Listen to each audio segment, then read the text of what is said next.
I'd like to call to order the Ethics Committee on May 12th, 2025. Present today is Debbie Bachmuller, Lisa. Annie Finnerty. Marie Fress. So we're calling it to order. I guess we're going to review the conflict of interest reports. We are, To start. and I can do this part now. That would be wonderful. All right, so the ethics committee, since you're both kind of new to, or are both new to it, I guess, not kind of new to it, new to it. So the ethics committee reviews,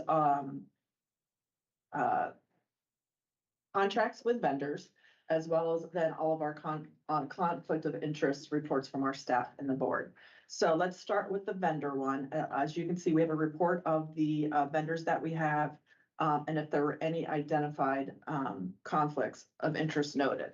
We have one that identified one. When I reviewed that, and what I do is I review all of them that come in, and then I bring you that information. So when I reviewed the one from Intervention for Peace, it's not actually a conflict. I appreciate that they identified that it might be a conflict, but it's actually not a conflict. So we're good there as well, if that makes sense. So everybody else was good.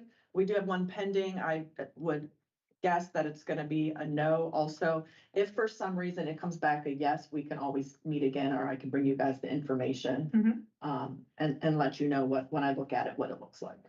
If you guys are okay with that. Yeah. Okay. Andy, quick question. I thought I read someplace that the board reviews also the level. So it's a certain level, Stacy does it, and that at a higher level, the board reviews the contracts. A little unrelated to this, but that was more of a financial piece of it. Yeah, so for contracts in general, if they're under $75,000, the board does not have to review them. Over $75,000, they have to come to the board. Okay, very good. And then relative to the ones that we have, just like as pending and yes, when you go through and you look at all these, are you just looking at the relationship piece of the conflicts? Yes. Okay. Yep. Very good. All right, so the conflict of interest report for staff and the board, sorry for the small print, but. Yeah, it is. I went for one. So generally speaking, what we see is either our staff or providers also, I'm sure you saw that in the report. They may have a relative. I sit on a board, so I put that down as a different board, so I put that down as a potential conflict. But again, generally it's our staff. Now, in saying that, most of our staff, so they have to report it, we want them to report it, but they are not in decision-making roles. So it becomes a non-conflict.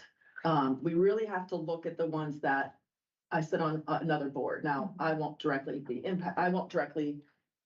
get anything from that other board, but I reported it because it's better just to have it out in the open. So if we have, and we've had a contract with that other board before, if we would have another contract, I actually would not, I would abstain from any conversation or anything with it, just because we don't want it to be a conflict. Sometimes perception is the same as an actual conflict. So depending on what somebody's role is in the agency really kind of affects whether it's a conflict of interest or how closely we have to monitor it. So for example, and you guys are parents, Dave's son lives in some housing that in the past we've had direct contract for the housing that Dave's son was in. We had him abstain from voting or even having much conversation about it because it was going to be a direct benefit to son. So if you guys have something that's a direct benefit, and I sit in the audience and watch for this stuff, just so you guys also know. I know what, kind of what's coming up for resolutions that I'll be like, they should not vote on this. So we watch that closely. So just be aware that we're always watching it. So I think I'm probably the one on here that was probably highest. And again, I won't actually even directly gain anything if there would be a contract, but I would stay out of that information. We do have some guardians also that are staff. If we're very careful that if we have an SSA that's a guardian, they're not on their caseload, they're not. The SSA is just having that guardian conversation. They're not having other conversation with them. So it's the same conversation as you guys will be having with an SSA. It just happens to be an SSA at the same time. That makes sense? It does. Okay. So it's very much treated that way. If there's staff, if we have a staff, for example, on the school side happens to have a child in the school, we're going to they're not gonna serve in the same classroom, that would be a conflict, we're asking for issues there, so we're very particular about that kind of stuff happening as well, so, but again, we're gonna get the reports. You know, we've always said to staff, just tell us, we'll make a decision on what it is at that point or not, but better for us to know than not know. So some of these are probably not even close to conflicts, but I'd much rather have people report than not report to us. Sure. So, as you went through them, did you have any questions on anybody in particular? I mean, it is a small enough county that people are gonna be providers and they're gonna be guardians, and they're gonna be that kind of stuff, so, and we monitor it, closely. I really didn't see anything other, I guess I would say, short of not knowing the roles of Yeah. some of the individuals. Yeah, I didn't see anything that gave me pause. yeah, and I didn't, and I know the roles Yeah. of people, so, Mhm. I did not see anything that gave me pause either, so. And some of these have been the same ones for years, again, it's a small Yeah. community. So. And that's the information I have. Yeah, I thought it looked pretty straightforward. I was surprised at how few contracts though were on here. Does that bring Yeah. that forward? Yeah, Yeah, it's the ones we have to look at, yeah, okay. so. Well, so when you say that though, these are the ones we have to look at. Are there other contracts that? No, I mean, these are the ones that would potentially have conflicts, so, I mean, these are, we have other ones. We have other contracts that we, But these are the provider ones, these are the provider agencies, so, because they're serving directly serving individuals. We can look at other ones if you want, but these are the ones that, because they're providing waiver services or even local services, so they would be direct contract with people, with us, so that the conflicts would be a bigger possibility.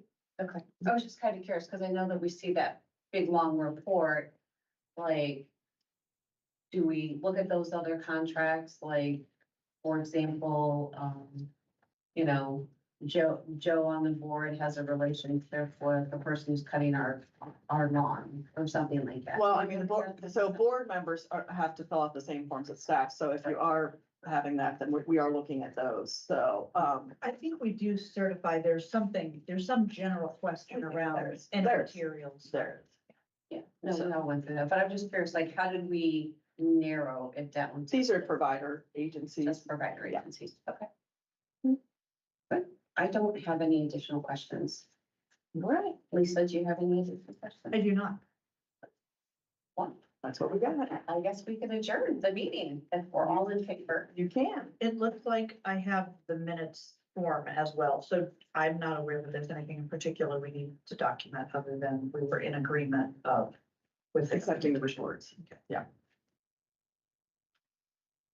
Very good, with 20 minutes to spare. yeah, I mean, it is a fast committee. Yeah.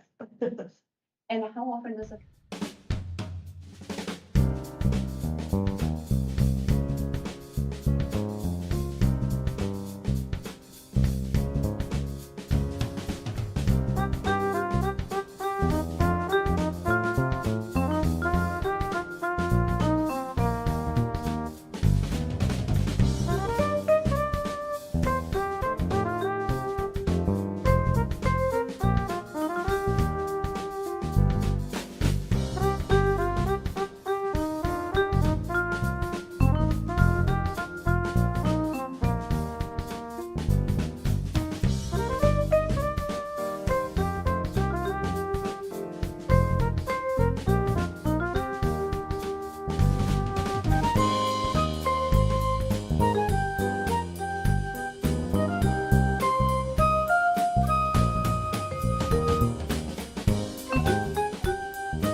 meeting to order at 5:08.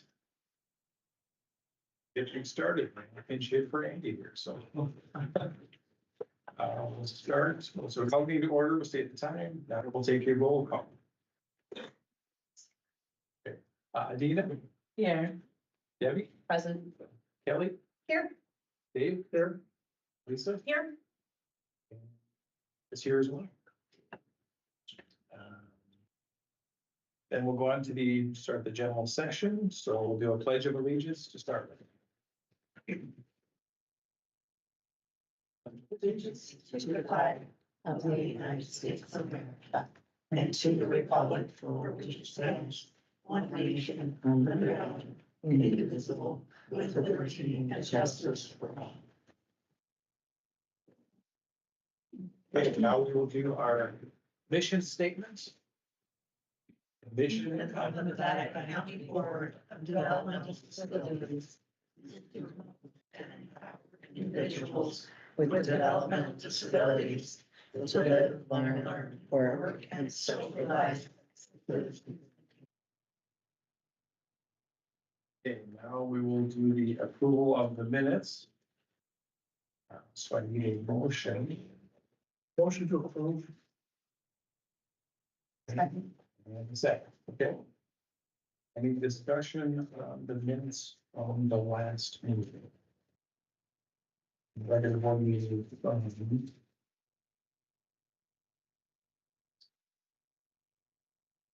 Which was April 28th. Any discussion? If no discussion, we'll take a roll call vote, so I'll just respond. Adina? Moved. Okay, Debbie? Yes. Kelly? Yes. Dave? Yes. Lisa? Yes. Chair approves, Mark approves as well. Okay, so the minutes are approved. Oh, because it was late, probably. It's on the agenda, but it's not in the minutes. Oh, right. Did it Got it. change? It's only a change. That's what I thought, but I wasn't Yeah, I sure. don't think it hasn't changed. Well, he saw. No, I know, he did it last time. Okay. Acceptance of the agenda as Okay. written. Okay. For a motion, Yes. I move to, need a motion to accept the agenda as is. Motion to accept. And a second. A second. Perfect. Any discussion on accepting the agenda? If not, we'll go to Lisa, Yes. Dave? Yeah. Kelly? Yes. Debbie? Yes. Adina? Yes. Yes. I approve as well. Okay, so. Was there a motion for the minutes? And they approved them? Old business at this point. We have, Thank you. we have a presentation. Presentation first, okay. We have to, Dave's got it First. for the donor scholarship recipient presentation. Sorry.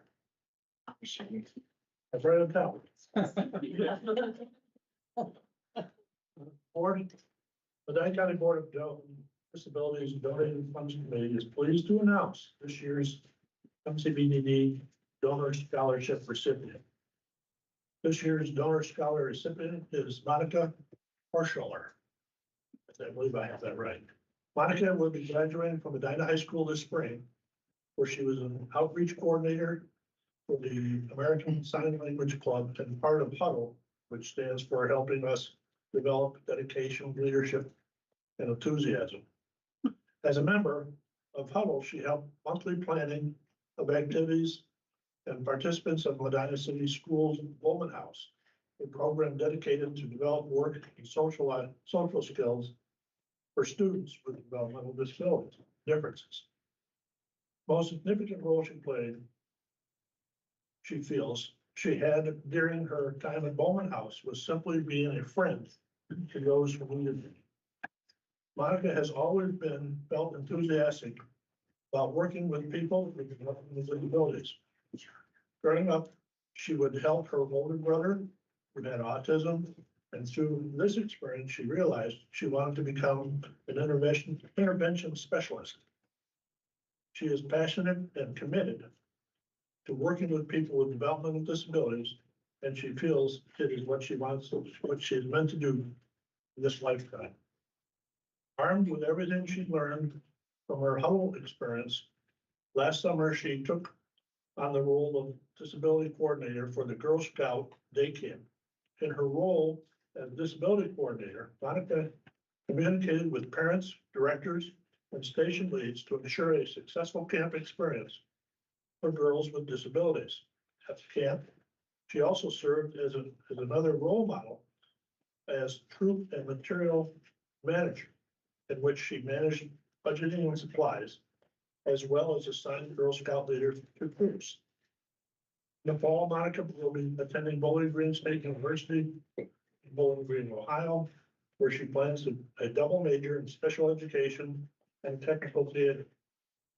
In the future, she hopes to work at a school with the goal of creating an accessible theater program for all. Whether the students will be behind or of Southboard on stage or just wanted to be in the production department will help the disruptive of other patrons. She hopes to create equal opportunities for everyone. On behalf of the Medina County Board of Developmental Disabilities and its staff, we would like to extend our sincere congratulations to Monica on this honor. Okay, thank you. The second presentation. Levy 101. Yes, we have got Carrie and Patty and Annie, pulled their brain cells together, many years of experience with the levy to give a basic information presentation.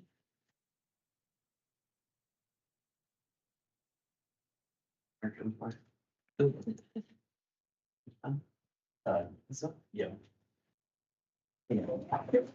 All right, so we just wanted to do a basic Levy 101 presentation for the board, just to get some base information foundation down for you.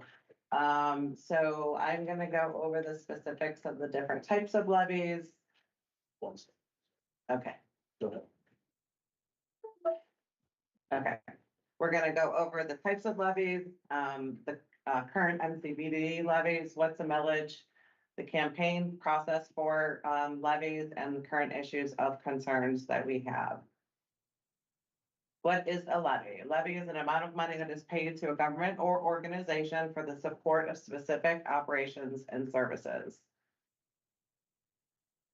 Types of levies. There's currently there are 3 types of levies. The first one is a new levy.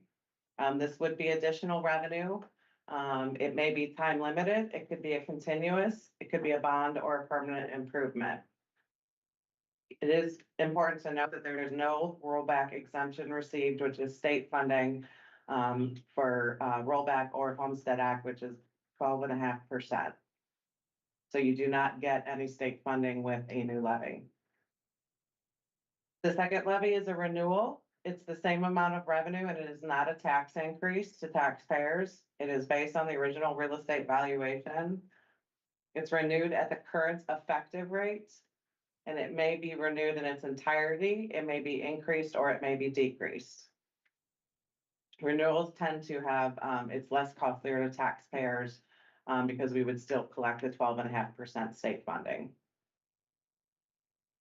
The third type of levy is a replacement levy. This is also additional revenue and is typically a tax increase. It replaces the original real estate valuation with current valuation, so it is an increase to taxpayers. We may replace it in its entirety, increase it, or decrease it. We can combine 2 levies together. And if there's a failure to replace a continuous levy, it does not terminate the existing levy. This is the replacement levy in the current tax budgets proposed for removal to not be an option no more for levy replacements. Can you say that again? In the state budget, there is language put into the state budget to eliminate being able to use replacement levies. So you would only have new or renewals. And that's pending. Correct. Then we have 3 levies currently. We have a 2000 replacement levy, which was 1 mil continuing. The current effective rate for that is 0.52 mils, and we bring in $4.3 million of revenue with that continuing levy.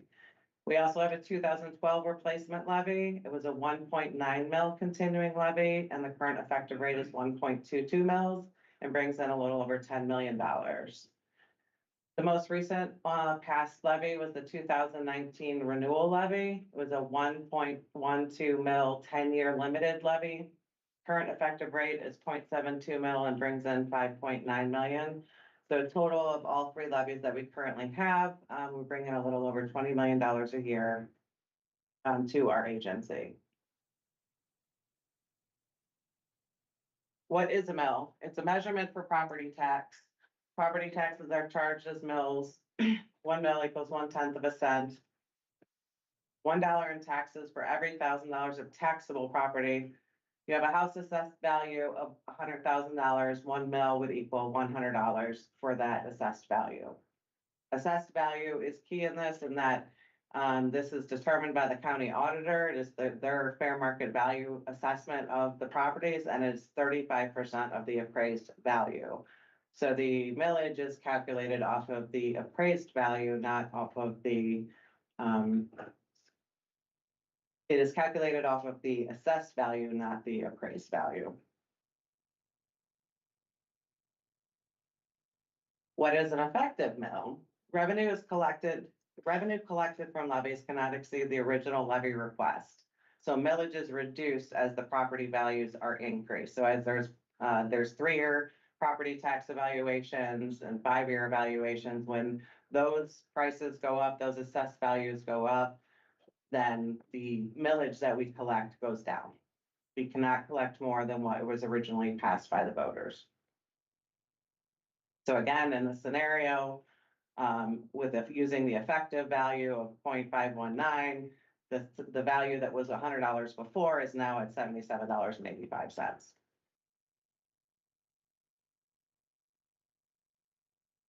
And I will turn that over to anything. Can you go back? Oh, sorry. Go ahead, Kelly. Yeah. Yeah. Can you go back a few slides where it says the 3 different ones that we collect? Okay, so the 2 replacement, the 2000 and the 2012 replacement, are those essentially never going away? They're continuous. They're continuing. The only time if we would consider, as we evaluate moving forward as to what our needs are and the best way to meet our needs, we could go back and do a renewal. Can't do replacements if that doesn't go through, but we could do a renewal of it, or try to get an increase to the value to get it back to where it was at the original effective mills. So it's just gonna be depending on what options are available to us at that time. We do not have to go back to the ballot. For those, they will continue indefinitely. It's just the effective rate will continue to go down as property values increase. And that's the continuing, Correct. that's For the continuing, continuing. the 2 There's replacements either that are listed, continuing yes. or term. So, Yes. So Carrie, the one that we have one that comes up in 5 years, is that right? 4 or 5 years? Yeah, That would be a yes. renewal. That is a 10-year limited. We did a renewal the last time. We would have to evaluate where we are moving forward at the time of where we're projecting our expenditures to go to decide which route we would go moving forward. So when do we have to make those decisions based on when we're planning on putting it on the ballot? We usually start, we're always looking and thinking about this, but probably within 1.5 years. So we would look Before at going going on on, we would look at going on the ballot in the fall of 2029, which is a full year before we would stop collecting. Because if we don't pass it in 20, and that's the earliest we can go on. If we don't pass, then we have the option to be able to go on again. In that. Yes. Okay. So we would look at, our history has been, we go on that first option we have, which is the fall, like the year before. So Okay. we would start, we'll probably start talking to you guys more about it within 2 years. 2 years. Yeah, 2 years. Yeah. Yeah, we have timelines at least a good year out before we're gonna putting it on the ballot as to things that we do in the process that we have to go through. But I feel like we'll talk with the auditor's office and seeing, where things are at with values and where things are at as far as suggestions as to what should be our next course of action. And that'll probably start happening within 2 years when we go back to ballot. Carrie, when we go out for the levy for replacement, Given it's, we're asking for 1.5, whatever we're asking for, 1.5%. And you say it's coupled with, although not said, that your rate could increase as the property value goes up. Depending on the type of levy, like if they remove the replacement levy is the one that you could say, okay, we're at 1.12 mils, but the effective is 0.72. We want to be able to replace it at the current 1.12. Right. So if that option goes away, then we will most likely either have to go for a new levy, or we would go for a renewal with an increase. But you're depreciating that 1.5 down to 1.1 because of the appraised value. Right, We still When want those the same increase. amount. correct. But that's really not spoken very much. That's just the law. I mean, why isn't every year 1.5? Because it changes on the values of the property. So it ought to go up. If the values go up, then the percentage, because we can't ever collect past the base. So let's say we collect $1 million Where's the base set? from the initial passing And that's- first year of that's levy. written somewhere Yes, that you can't go beyond the base year. correct. Yes, that's written in the law that you can't collect more than was originally collected at the passage of the levy. All right, so then we're now selling, really, people say, well, yeah, we need you 1.5%, 2 years ago. Well, that's fine, but you're really not giving us that anymore.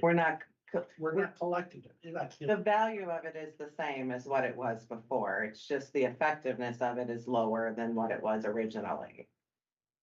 You're gonna get the same dollars. Correct. Yeah. It's just that. I understand that. I Figure just- that percentage. I'm saying that when people want to argue with you, gee, you're charging the 1.5%. Well, Well, and keep in mind, it's not percent, it's, make sure you say millage, different valuation.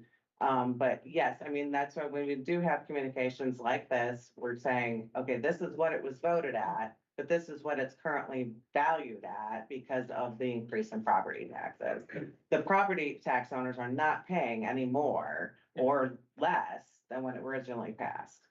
right. It's the same consistent amount. The only time this changes, these numbers change, is if there's new construction.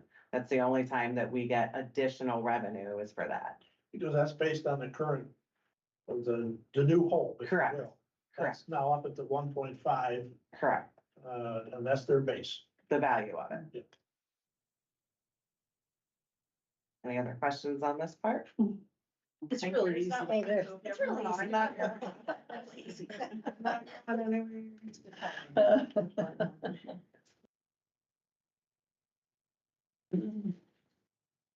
All right, so some of the process of how this works then, so. 2 years from now, we'll start talking about levy. We will then bring information about whether we think it needs to be a renewal or increase or what that looks like. You as the board will vote on that. You have a resolution that you will need to pass that, yes, you're in agreement, we need to go back on the ballot. This is what we're requesting. From there, it goes to the county commissioners. So the county commissioners at that point have to agree that we need to go onto the ballot as well.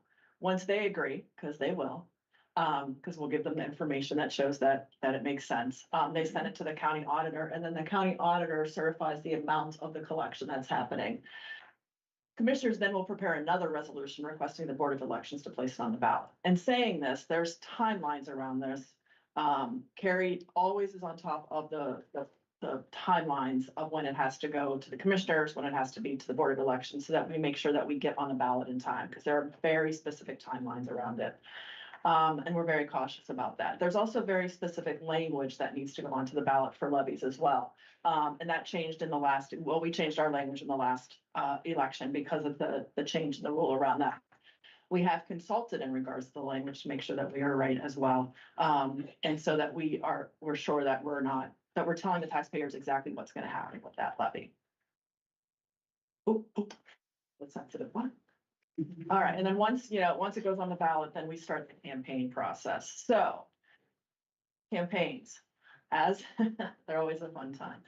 We talked a little bit about this before the meeting. We don't do door to door anymore, really, because it's not safe, or may not be safe.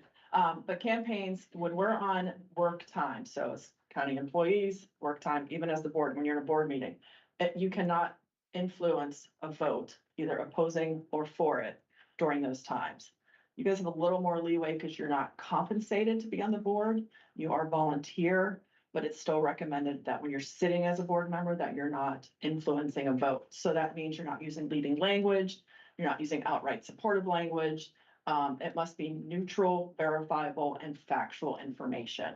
What we do have to, we can do it outside of business hours, but we have to clearly show that we're outside of business hours. In saying that, Stacy, in her role as superintendent, it gets a little trickier, and even some of us in upper management gets a little trickier, because if we're introduced at some event as the assistant superintendent or the superintendent, all of a sudden it looks like we're there to sway the vote, and we are not, as public employees, allowed to sway the vote. We're not allowed to influence it. So we're allowed to go and speak to groups. We're allowed to go and speak to groups. And we do have a First Amendment right that we can support it, but we have to be very careful about what language we're using in our official capacity. Stacy and I have done, levy comes up, well, Stacy meets with townships and city councils and all that now, but if we meet for other groups, we're there as public employees. So we're being compensated in some way. So we have to be very careful about what we're saying. Our newsletters at the time of a campaign have to be neutral and verifiable and factual information. You can hear me say that a lot because they're very big on campaigns right now public employees have to be neutral, and it has to be verifiable and factual information. What we will rely on is a PAC, which is, a political action committee. So that there is a political action committee in Medina County, that is the Friends of Medina, DD. They are subject to campaign finance laws and policies. There is a treasurer for it. They have to follow very particular rules. They have to file with the Board of Elections. They have to do certain stuff at the bank. There's all that kind of information going on. Now, they're the group that will be the ones that do the mailings, do the signs, do the fundraising. They do all of that part of it. It really should be community members really running that committee. We should not be running that committee. We can give information just like we would give anybody else information, but we are not going to be running that committee by any stretch. So we do there is a committee. Providers, agencies sit on that committee, people in the community sit on that committee. And it is there and it is up and running. They have a social media page also. So that is all happening, but they conduct the ongoing fundraising. They lead the campaign activities. There's stuff that we cannot have levy. We can't have the vote yes signs in this agency. We can't store them. We cannot have anything that says vote yes on the levy in this agency at any time. There are very specific rules. And again, it is a big deal right now. They are hitting people left and right for this kind of, for campaign issues. So just keep that in mind as we're moving forward. Are we allowed to have them in our yard? You're allowed to have them in your yard. Yeah, I mean, and I'm even allowed to have them in my yard. I just, in my official capacity, I have to be very careful about what I say. If I'm off hours, if I go to a rally somewhere, I can wear my vote yes shirt if that's where I'm at. But even the PAC does not meet at this building even. If they choose to meet here, they have to follow the same procedure as anybody else that wants to use a meeting room here. But that also means we have to if there's an opposing group and they want to use our building. So, and they can do it even if the PAC doesn't use the building, but they have to follow all the same stuff. So it's just very particular right now. School superintendents all over the state have been getting kind of dinked on stuff too. So we do newsletters. Patty is very good at doing newsletters, just at voting all the time. So every time there's an election, we have newsletters that just go out with information, what's on a ballot, if there's an issue, that kind of stuff. So we do that all the time. It will not look any different come a levy time because we do it as a service for those that we serve and their families anyway. So, and that's okay to do that. We could not do a separate survey that asks specific answers around levy. We do surveys regularly, satisfaction surveys. Those are fine because we do them all the time, but we could not all of a sudden do a survey when levy came up and ask specific levy questions. That would be a problem. So. Just a quick question. She said, what are verifiable answers? So it would be financial data. So Carrie does her dashboards. We do those all the time. We can give that information. If there's questions around if the board has made a decision in regards to programming, if the levy wouldn't pass, we can give that information because you guys have made a resolution on it already. So it's just the actual information. So it's kind of on record or something. Yeah, just okay. factual information. Yeah. All Do you right. think that we have a strong pack? Are we? So they always come to through. Encourage people They- to, We always, In the the pack is always looking for people to participate. Okay. So. how many people do you think are part of the pack at this moment?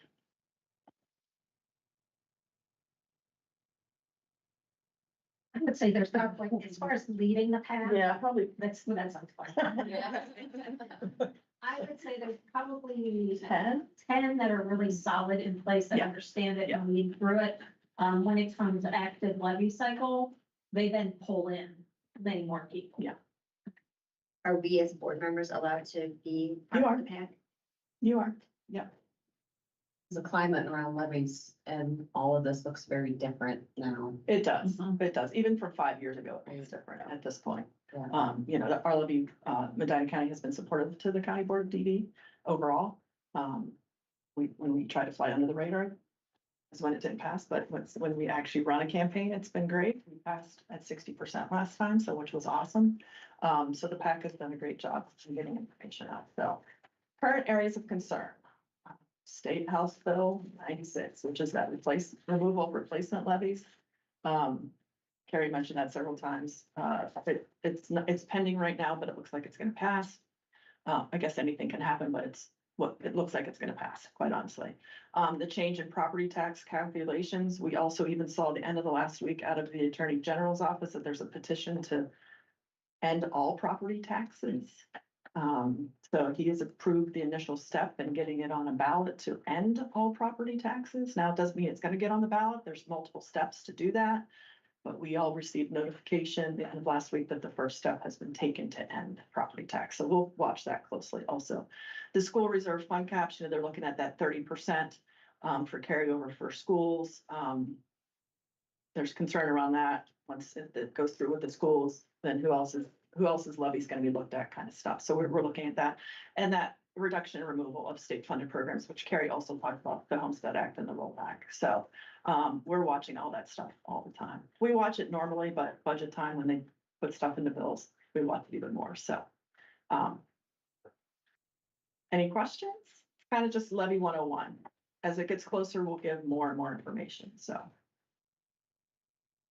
But it does, levies look different than they used to, for sure. Social media is used a lot now.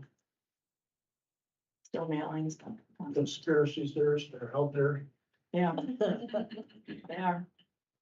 So if they get rid of the properties tax, are we not going to be able to ask for levy? I have no idea what that's going on. I would love to tell you what that's gonna look like. I mean, in theory, if there's no property tax, then that you can't collect levies.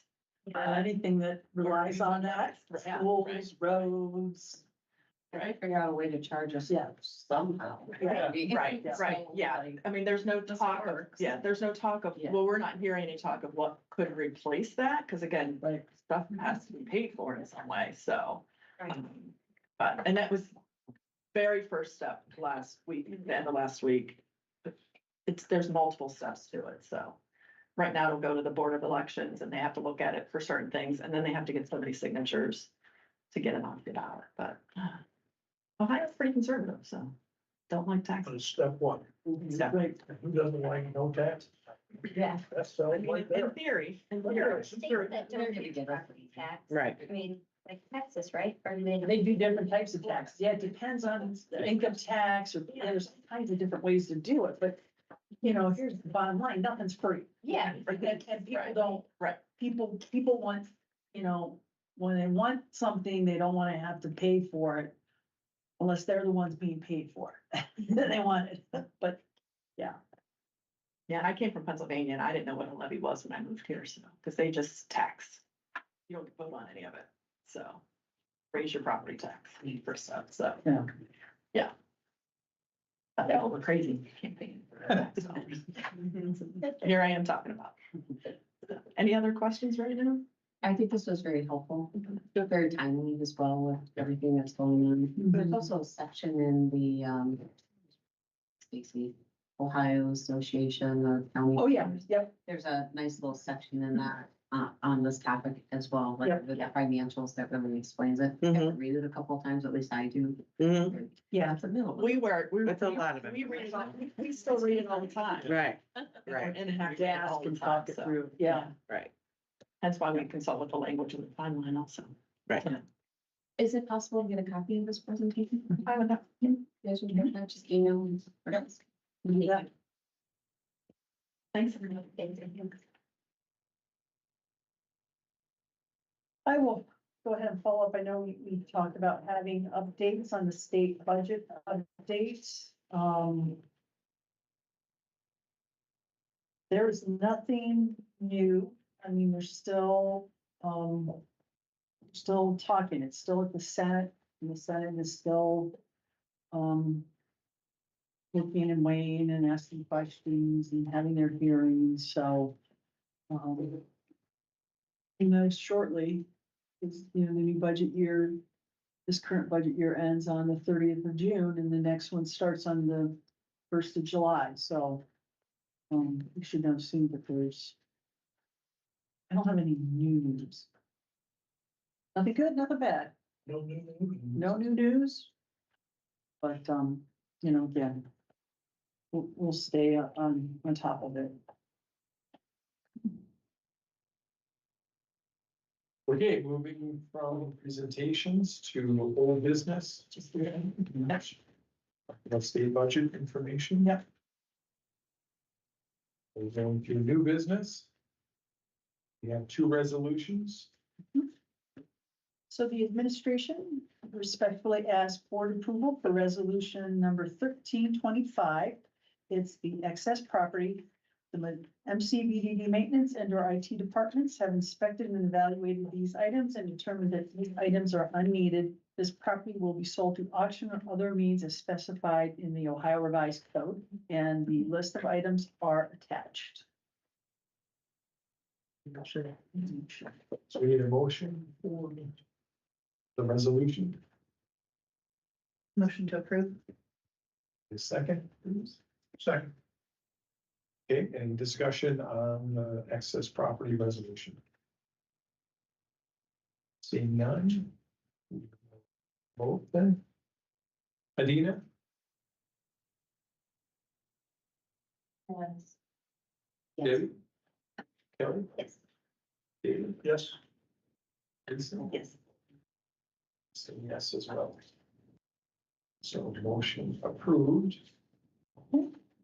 Second. Second, the administration respectfully requests board approval for resolution number 1425. It is the 2025 to 2026 Language Learning Associates LLC, the LLA Therapies contract. This contract will be effective from July 1st, 2025 through June 30th, 2026 for the amount not to exceed $229,000. It's $123,000 for speech therapy, $44,000 for physical therapy, and $62,000 for occupational therapies. The contract period aligns with the school year. Rates are the same as the 2024-2025 contract. No increase. The hours in this contract are based on student IEP hours. There a motion to accept the resolution? Motion to accept. There a second, please? Second. Okay. Any discussion on the resolution? Yeah, just a question. Oh, Go ahead. thanks. So first of all, I don't know who negotiated this contract, but I think it's really well done. I think the rates are really competitive. I looked through it, so good job on that. Just my quick question was, is this for our Windfall School and our early intervention hours, or just for Windfall? Yeah. That was it. Can you hear us up? Carrie, how much of that contract did we spend last year? And is this an increase from last year's, or not in rates, but in Hours. hours?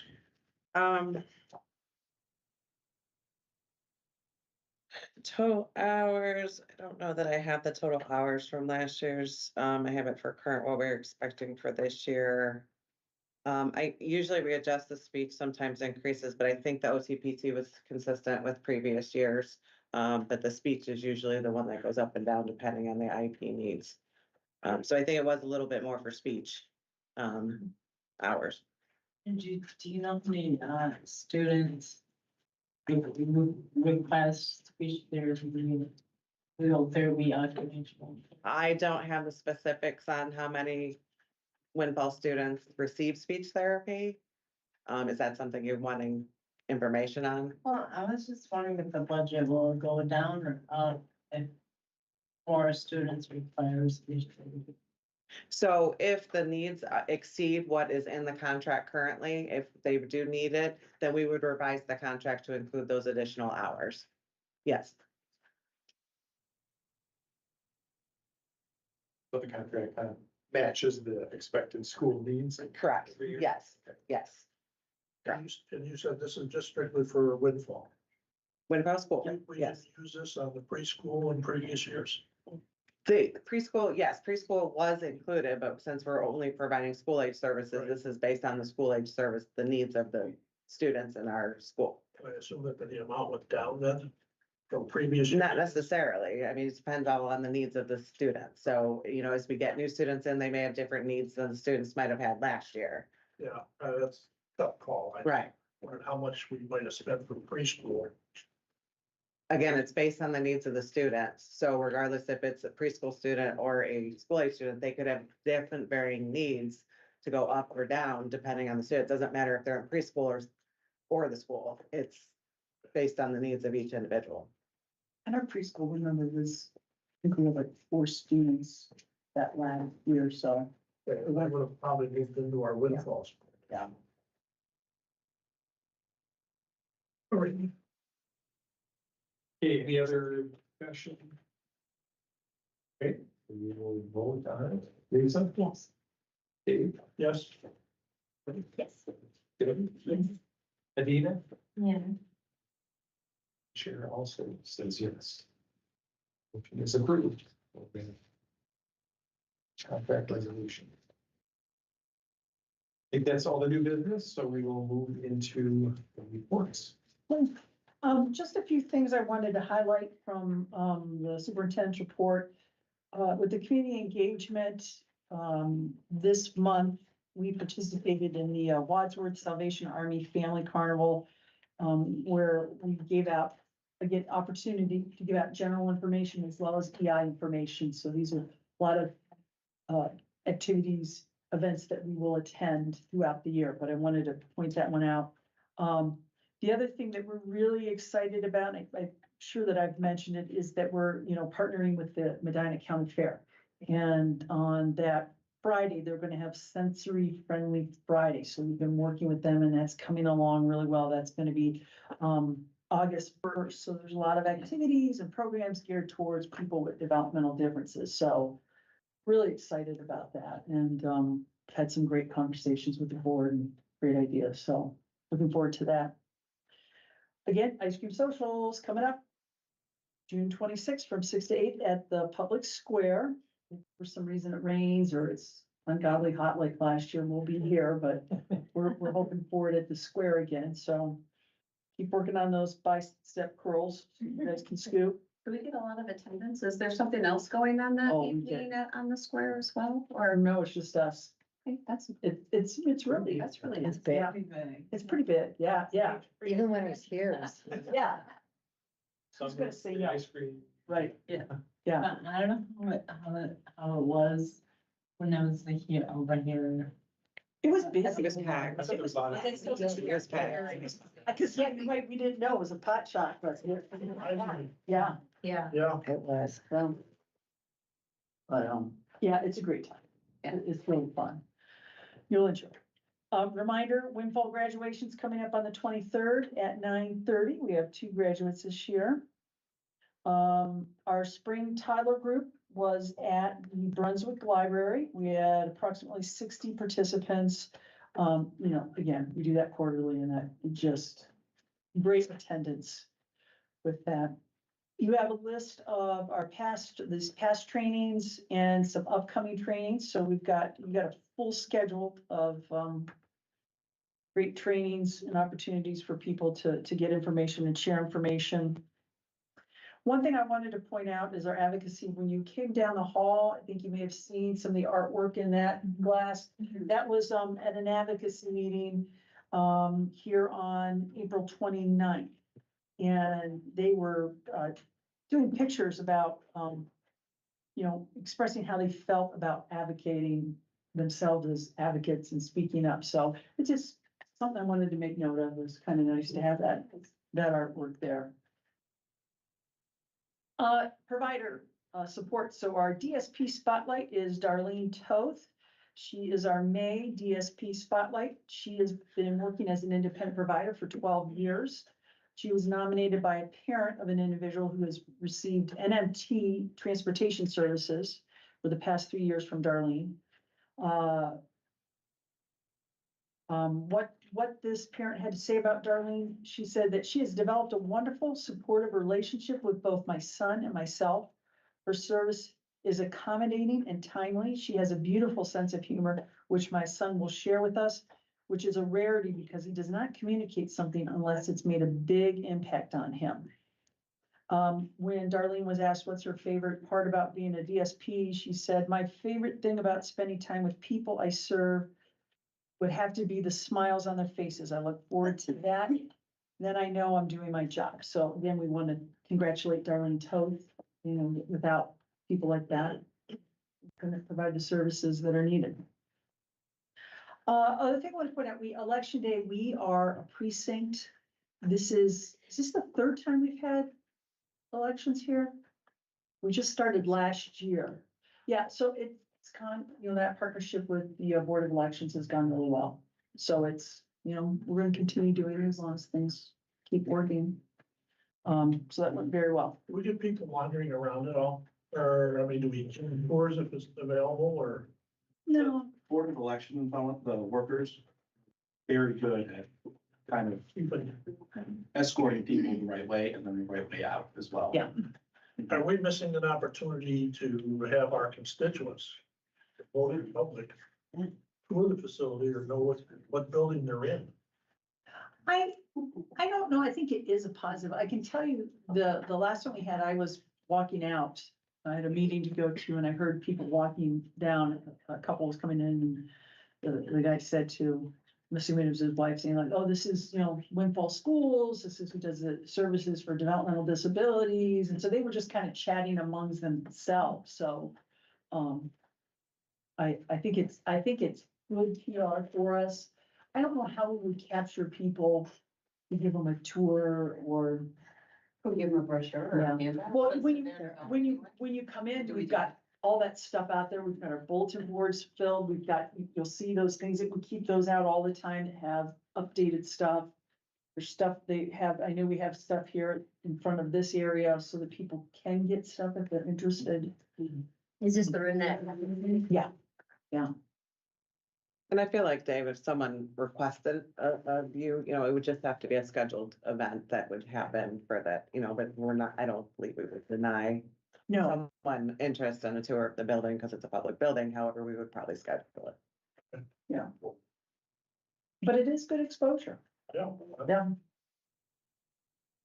We heard a lot of that when the ice cream social was here last. Yeah. People had been inside. Yeah. It's good stuff. And of course you have all the wonderful Special Olympics stuff that are going on. The Ohio State Summer Games at OSU are coming up. That's June 13th and 15th. So that's the big annual event. We always have a good contingency to go. So all good stuff. Any questions about report? Okay, Carrie, fire away. All right, we'll start with revenue. That's on page 31 of the board packets. We did receive our first quarter calendar year 25 sales tax payments, a little over $8,000. We also did receive our first half of regular tax and first half manufactured home tax for a little over $10 million. I also wanted to just do a brief update on the Nexus funds. When the Nexus pipeline went through, they initially had appealed the values to which they had to pay the taxes for that. So it's been many, many years. I think this has been going on since 2019. All the appeals processes that they've gone through, that has all been come to conclusion. So in 2025, we will be receiving what they still owe us, what they have not paid based on the appeals value. So we will get 2019, tax year 2019 and tax year 2020, we will get those settlement payments, the rest that's owed to us. It was included in this first settlement process in April. Tax year 21, there was no appealed value, so they do not owe us anything for that year. They have already paid what they should have. Tax year 22 and tax year 23, the difference that they owe us in the back taxes will be given to us in the second half settlement of this year. A total this year of what they owe us in back taxes, it's going to be about $430,000. The annual we should be getting going forward. I know they did not appeal tax year 24, so they're what the value that they owe us will continue to get roughly about $400,000 a year. That amount will decrease over time due to depreciation. So just wanted to bring that update because I know that for the most part, they've been appealing it the entire time. So we will get caught up on the back taxes with Nexus. And half of that back taxes is included in this payment we got in April. So did you have that budgeted for this year? No, because I didn't, Yeah, we did not know when it was going to Okay. hit the books, kind of thing. Like, we knew what was included already. When the auditor's office gives me the tax schedule report, it's based on the 50% of value that they're appealing, so when I saw that, the new schedule came out and it was higher than what I was estimating, that's when I found out that we're gonna get the recoup of the back taxes from all those appealed years. And you said it's about 400,000? Yes, we'll get 430 in the back taxes. That's a nice little chunk. Yes. That we weren't expecting. Correct. That's good, okay. Correct. What line item is that? I don't, What was that? what line is that? It will be included in the real estate tax line where it says 10,165,000. It's included in that figure. Okay. It all gets deposited or transferred into that account for our taxes. Rollback and homestead taxes, we do track that on a separate line, and that's that state funded payments and stuff that we get. That usually comes 4 weeks, 5 weeks after we get the initial tax payment. What is the MAC line again? Oh, I'm sorry, Medicaid administrative claiming, that's one of the programs that we bill the state for administering the Medicaid programs. So we have various staff that bill under that program, and it is, right now, it's a very good program. We get about 32% of salaries and benefits in return for those that participate in that program. We had a Medicaid settlement in April. We received the fiscal year 23 match reconciliation. That was about $385,000. It was within, a few percent of what we estimated that would be. We do get one match reconciliation every single year, and it's usually 2 years after the fiscal year closes. So this was fiscal year 23. Federal grants, we got our National School Lunch Program payment, and we also got our final cash request for our CCIP grant, which is a Title VI-B grant for the school. It is a federal grant for special education. That is the one area that we are watching to see if there will be any cuts to that. Annually, we receive about $28,000 from it in total. But it is an area that there has been some discussion of it having reduced funding in the future. Harry, are the school lunch and arrears, do we pay it and then get reimbursed? The school lunch program, yeah, we provide the lunches, and then we invoice we invoice and then we get a check for those costs, and that's for free and reduced lunches. The state grants is really the rental assistance program or RAP, and we also, the state has agreed to pay the lunch fees for all those students that qualify under the reduced program, so it's like a whopping $16. It's not big, but the state is picking up that cost, and paying that out to schools. Donations we received, $10 was, found cash that nobody claimed, so we put that into special events. We also received a $150 donation from Laura Calmer. She is the grandmother. It's in honor of a past Windfall student. And it is to the sensory room for education because her, grandson's favorite room was the sensory room when he was here. So, I think this is the second, maybe third year she's done that donation. So, so that goes to the sensory room. Any other questions on revenue? All right, moving on to expenses on page 32. Dental, we had 2 months, we paid in April for April and May. Fees, we had the Q3 fiscal year 25 state admin fee of a little over $90,000. Travel training, operating mileage in April was a little over 4,200, and training was around $3,700. Special projects, again, includes the provider support programs. Utilities, we had 2 months of electric and 2 months of gas that was paid. Getting back to special projects, Yes, this is what? those are our provider support programs. So we have an NMT incentive program, it's the Success Coach program, it's the DSP intern hours, and the provider DSP retention program that we have for provider supports. Do I read this as we budgeted 154, we've spent 362 so far? So included in that is gonna be capital housing money, because that also falls under special housing, and that's about $250,000. So out of that, the balance is towards mostly towards provider support programs. We budget the housing. Because we didn't know anybody was gonna take it. No, so we usually budget capital housing dollars, which is the pass-through dollars.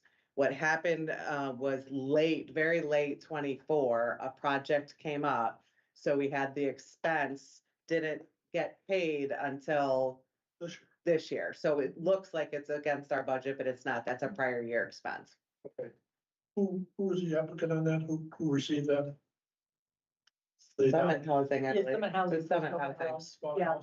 Yeah, it was for 2 individuals. They were already living in the Yeah. house and the house was being sold by the, I believe it's a private landlord situation. So Summit came in Bought it. and bought it. So now they're maintaining it and all that stuff. Yeah, so it's just a crossover in years of that pass-through funding and how it shows up. Yeah. Capital projects, we had a final gutter payment of 30,000. Medicaid match, still the 5 DC residents, and then we had our Q4 fiscal year 25 waiver match invoice of $1.8 million. Prior year expenses paid out in April was $35,000, which was mostly capital projects. We're at 33%, which is right where we should be, so we're looking good. Any questions on expenses?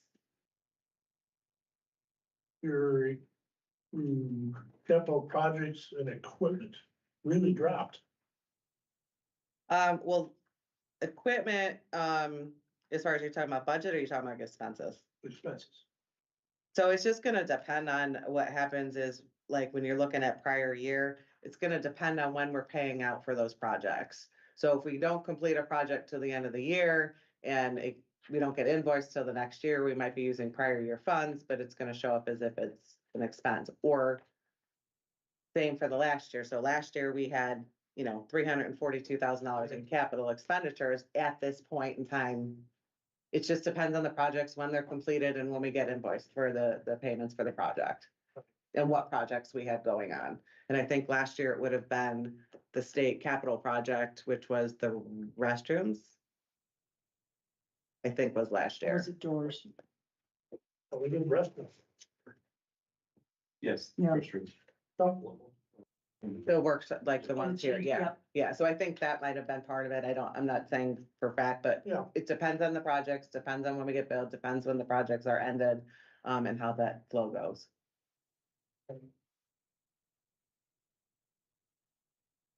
Okay, moving on to the cash balance, page 33, cash balance due to the tax payments at $42 million. And then the cash flow on page 34.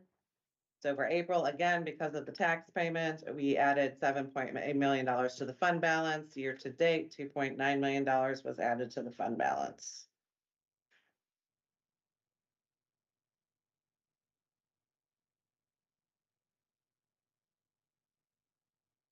Any questions on the voucher report?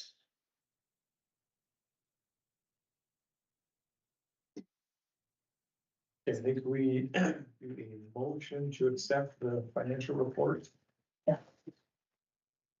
the administration respectfully requests board approval for resolution 1525, the financial statements for the month of April 2025.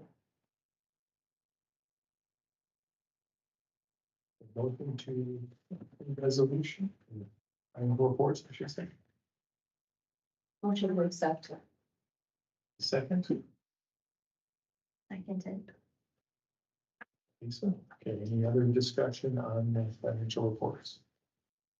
Yeah, hold on. Dave's thinking, I see. So, what do we limit that to? $200 or $300? I believe we raised it this, actually last year, I think it's 400 that we 400? increased it. All right, I guess I didn't know. Yeah. I saw one at 400. I said, is that two or is that?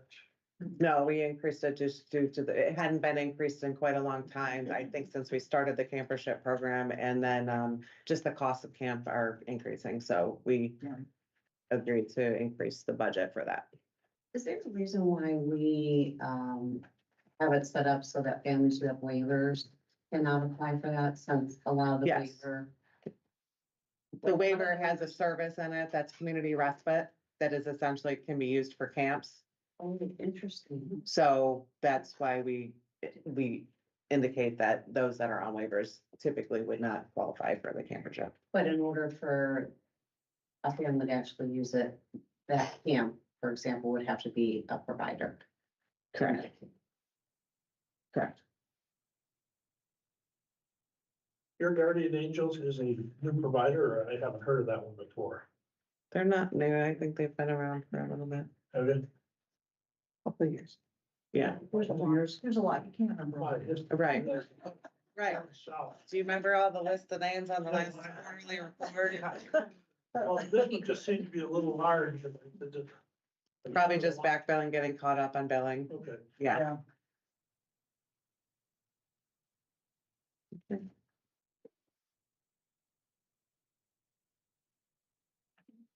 They have no vote for you. Okay, any other discussion? A vote. Okay, we'll do. They did the vote, yeah. Lisa? Yes. Dave? Yes. Kelly? Yes. Debbie? Yes. And Anita? Yes. I also vote yes. And accept financial reports. Okay, we got a few more reports there. We've got our board statistics. You've got your enrollees, stats, individuals service enrollment, as well as our staffing statistics. The month of April, we had no openings. Any questions? We're going ATM people or what's going on? No? Right. That's for the month of April. Yeah.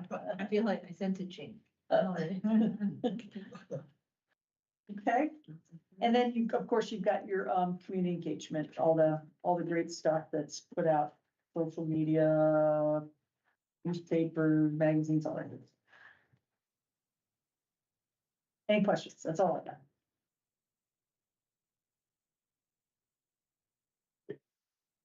Open forum, section. The board maintains discretion to hold an open forum We allow 5 minutes per speaker, a total of 9 speakers. Does anyone care to share anything with the matter?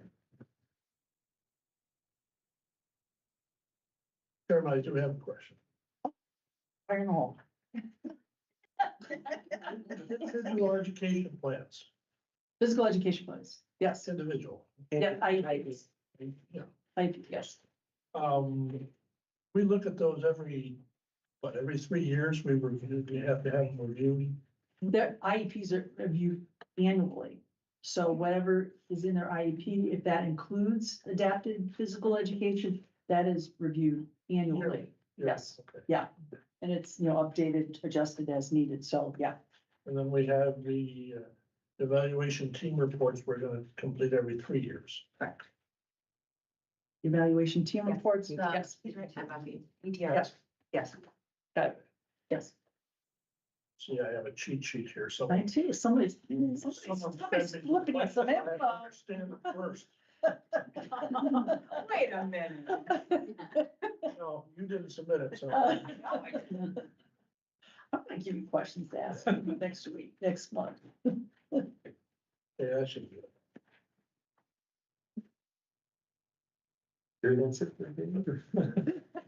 This one, give me I- 5 minutes, I can find something, I'm sure. We'll talk to you.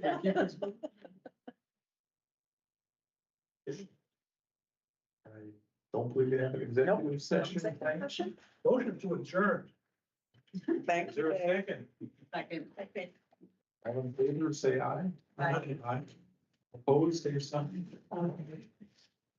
It's ended at 6:10. Yeah. You seconded. Orange here. You come in at 8.